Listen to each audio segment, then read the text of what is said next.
Hello everyone and welcome to my very first official PvP video on the channel. I recently got into Ark PVP and let me tell you, it will completely change how you view and play Ark. It can certainly be traumatizing to some, but overall it is a very fun experience. And these 10 tips I will cover here in this video are things I learned either through trial and error or simply just learning as I played the game. These are beginner tips, so don't expect anything absolutely crazy, but they very well could help you stay alive just a little bit longer. So tip 1 is simply just don't build on the beach. The sooner you can hide from everyone else, the sooner you can actually start to progress. If you're constantly fighting other low-level players, you will waste your time while others are progressing much faster. You'd be better off farming metal, crystal, hide, and chitin. Also, if you have a base on the beach, others can easily raid you, and they will want to raid you to steal your stuff, which means any and all work you put in can easily go down the drain. So you should look for a fairly well-hidden location, or at least a slightly more strategic one that is easier to defend. Now, tip number 2, on story maps, note runs are important. The faster you can level up, the faster you have access to better tools like parachutes, bolas, crossbows, turrets, etc. So prioritize getting as much experience as possible early on. This will be critical to your success. They also help boost your stats, which will provide you with more health, allow you to run for longer, keep your body temperature more regulated, and help you deal more damage. Basically, the faster you level up, the easier it is going to be for you to simply just survive. And ultimately will also save you a ton of time in the long run by utilizing these notes and chaining the experience you get from them together. Now tip number 3, do not leave your tames near your base or log off in your base. Other players can use parasaurs to scout out bases by using their sonar ability, and it will detect you through walls, you or your creatures, no matter how hidden your base is. So make getting crampons for your creatures an immediate priority, and make sure when you log off, you take all your gear off your body, you stash it away somewhere away from your base in the event that you do get raided, then walk away from your base, go to somewhere hidden in the brush, and simply wait for your implant, and then just die. Now if you're in a rat hole, obviously, or you've bunkered up, that's a very different story, but for the majority of the players, this will be extremely helpful for just keeping your base hidden for a longer period of time. Alright, now for tip number 4 is multiple bases. If a tribe is hunting you and you do end up dying, it's always great to have a second area to respawn at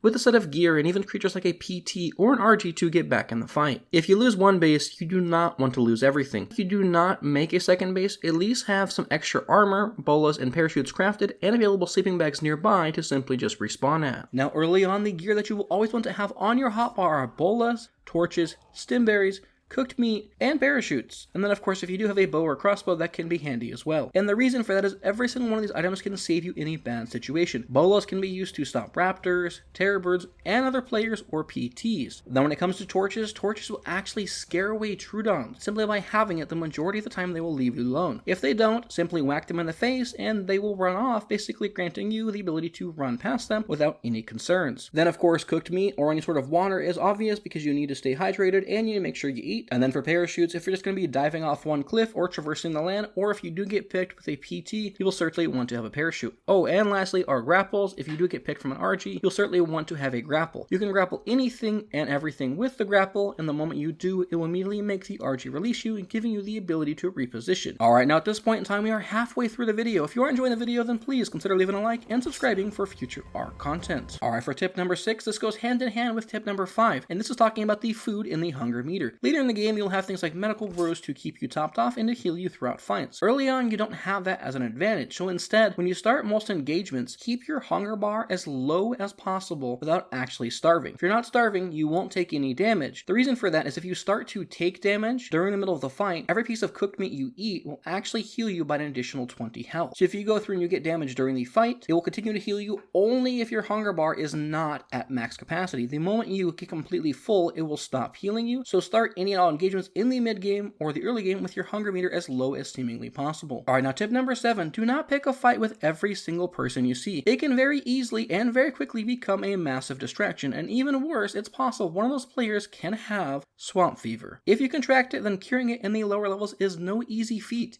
and it gives you a huge disadvantage when playing, with the reduction in stats and the constant coughing as well, which will interrupt a lot of your actions.